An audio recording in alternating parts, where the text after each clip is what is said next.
Jaguars just wrapped up their final practice of their first week of camp. It's Saturday. It's probably the hottest day of camp, too. But they can officially say they're through that first week. Next time they're out on the field, the pads will start kind of to come on next week. So a little bit of excitement right around the corner. Yeah, this reminds me of a camps last year at Episcopal's Night Sports Complex. Hot, sweaty, sticky. The fans were in the shade, though. That's the good portion of the Miller Electric Center. I wish I could sit with them. Miller Electric Center. A lot of caveats and perks of this first-year facility. But Jaguars make it into the weekend unscathed, healthy. That's been a big issue around the NFL, so you like to see that health translate to Jaguars full week of practice. Padded practice next week. So as we kind of look around the corner to that padded practice, let's kind of wrap up the first week. A few different players really have taken advantage of all the reps out on the field. Calvin Ridley's number one. I think a lot of people are probably at this point kind of saying, why do you guys keep saying how good Calvin Ridley looks? It's because he looks good. He looks good. You say he's good, he looks good. He's going to be a good player for the Jaguars. There's a lot of excitement. He runs the crisp, really precise, razor-sharp routes. That's one thing I think a lot of people have noticed, but his big playability, we've seen him carrying the ball, we've seen him catching the ball, and it seems like everything he does, he makes the crowd and the fans speak up and vocalize the oohs and the ahs. No shortage of that when Calvin Ridley, he has been through camp that big play guy that the Jacksonville Jaguars have lacked at receiver since an Allen Robinson, since a Jimmy Smith, since a Keenan. We'll see if that translates into that regular season, but early returns on Calvin Ridley, phenomenal first week of camp. Another guy on that offense, Garrett Prince. Garrett Prince has definitely taken advantage of every rep that he's gotten. He's a guy that's going into his second year in the team, and Doug Peterson keeps talking about these players and how once they get a first year under their belt, they can take that second year jump. He's a player who's taken it so far. It looks like he's going to be pushing for a roster spot. Yesterday, big day for him. Today, another pretty good day. Toe tap touchdown right in the back of the end zone. So another player that's definitely taken advantage of this first week.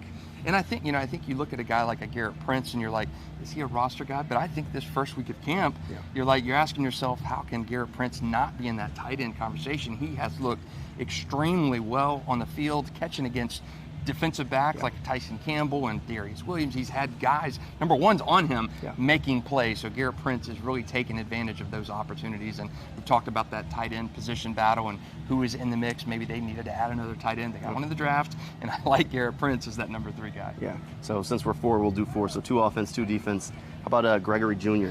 We've talked about him a little bit. Doug Peterson talked about him. Mike Caldwell's talked about him. He's made some plays. He's starting to get reps with that second-team defense and even at times with the first-team defense in the slot. He looks like the player that's primed to push Trey Herndon for that starting job. Yeah, and really we've talked about who is going to be in that. There's not a lot of spots on the team that are up for grabs. There's so many positions already finalized. You got starters coming back, big-time playmakers coming back. But that's one that's up for grabs. The nickel slot position is the one that has really got some wiggle room to it. And is it Trey Herndon? Is he the guy that's back in the mix? Or is it a guy like a dark horse like a Gregory Jr., came from a small college last year, Wichita Baptist, first draft pick ever from that program. And last year was a learning year for him. But this year, Doug Peterson touched on it today, guy like that, second year in the league, such a big difference in body structure and the knowledge of the playbook, and Greg Jr. is really translating that to on the field as well. Very nice performance from him. And the last guy that I wanted to bring up, Antonio Johnson, he came up with the first interception of camp today. He's another guy that Doug Peterson mentions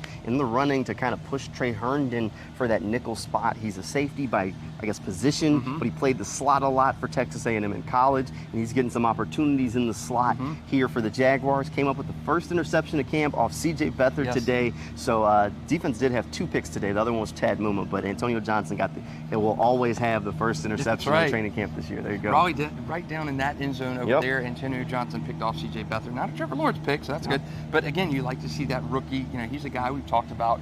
Could he make that switch from a safety in college to that big nickel spot in the NFL? And he has looked good. He's a guy you and I both projected to make that 53-man roster. And again, that position, that nickel position, is a spot that is so important with how much NFL teams pass. I mean, Trent Baalke touched on it earlier in the season. We won a lot of games with Trey Herndon, but you got to wonder if maybe that upgrade comes in the form of a Greg Jr. and Antonio Johnson hybrid. Yeah, we'll have to wait and see how that shakes out, but that kind of wraps up the first week of Jaguars training camp. We'll be back out on the field next week, and the pads will start to come on, so we'll be back out here with another one of these coming your way after each one of these practices. You can find more coverage over on News4JAGs.com, and we'll see you next time.